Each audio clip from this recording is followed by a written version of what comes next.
బహుశా వినే ఉంటారు. కొద్దిమంది ప్రత్యేకమైన పేషెంట్స్కి ఈ పరికరం వాడి ప్రాణాపాయ స్థితుల్లో నుంచి ఆల్మోస్ట్ బయటపడే సంజీవని లాంటి పరికరం అది. ఎక్స్ట్రా కార్పోరియల్ మెంబ్రెయిన్ ఆక్సిజనేషన్ అంటారు దాన్ని. వివరంగా మా డాక్టర్స్ మీకు వివరిస్తారు. అది ఏ పేషెంట్కి ఏ పరిస్థితుల్లో ఎలాంటి టైంలో ఆ డెసిషన్ తీసుకుని ఈ హార్ట్ లంగ్ మెషిన్కి అది ఎలా అనుసంధానం చేసి ఆ పరిస్థితుల నుంచి వాళ్ళని బయటపడే ఇది ఎలా వస్తుంది, ఆ బెనిఫిట్ ఎలా వస్తుంది. ఈ విధంగా చూసుకుంటే మాకు సంతోషంగా ఏంటంటే ఇప్పుడున్న ఇక్కడ కూర్చున్న పేషెంట్కి ఆ పరిస్థితిలో ఒక డెసిషన్ తీసుకోవాల్సిన అవసరం వచ్చింది.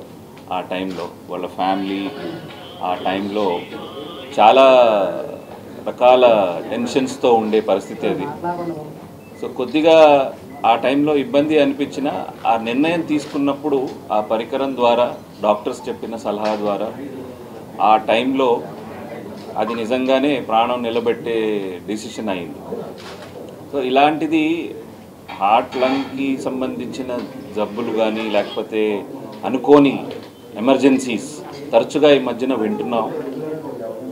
వాటిల్లో కొంతమంది చాలామంది దాని ద్వారా లబ్ధి పొంది బయటపడుతున్నారు, ప్రాణాలు రక్షించుకోగలుగుతున్నారు.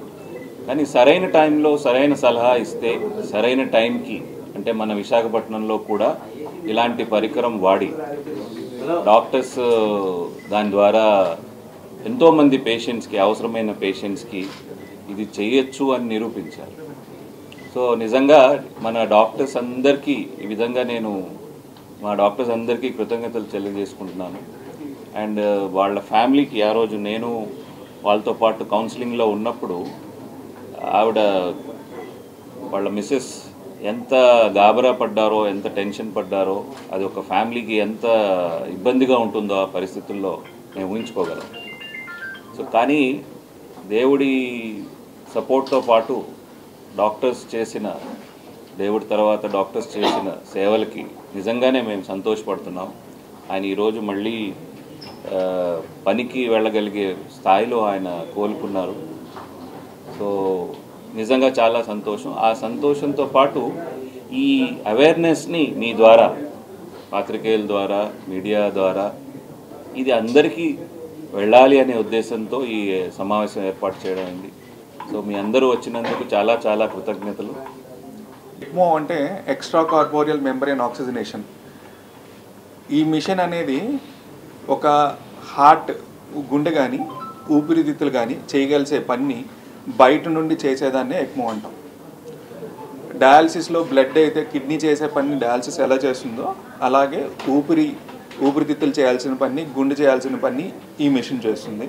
ఒకటి, వెంటిలేటర్ ద్వారా కూడా పేషెంట్ కానీ మనకు ఆక్సిజన్ లెవెల్ బ్లడ్లో కానీ ఇంప్రూవ్ అవ్వకపోతే, పెరగకపోతే, లేదంటే హార్ట్ గుండెకి సరిపడా సప్లై లేకపోయినా సరే, అలాంటప్పుడు ఏంటంటే ఈ మెషిన్ పెట్టేటప్పుడు ఆ రెండు పనులు చేసి పేషెంట్ తాలూకా రక్తంలో ఆక్సిజన్ అనేది ఇంప్రూవ్ చేస్తుంది.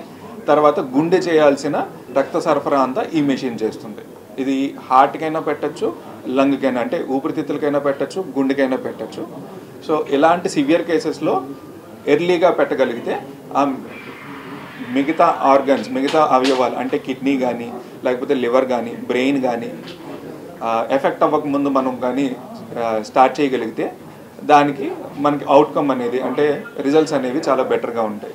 Hi viewers, Vizag vision channel ని సబ్స్క్రైబ్ చేసుకోండి. మా ఛానల్ అందిస్తున్న జాతీయ, అంతర్జాతీయ స్థాయి వార్తా విశేషాలు, నోటిఫికేషన్స్ కోసం ఇక్కడ కనిపిస్తున్న బెల్ ఐకాన్ ని క్లిక్ చేయండి.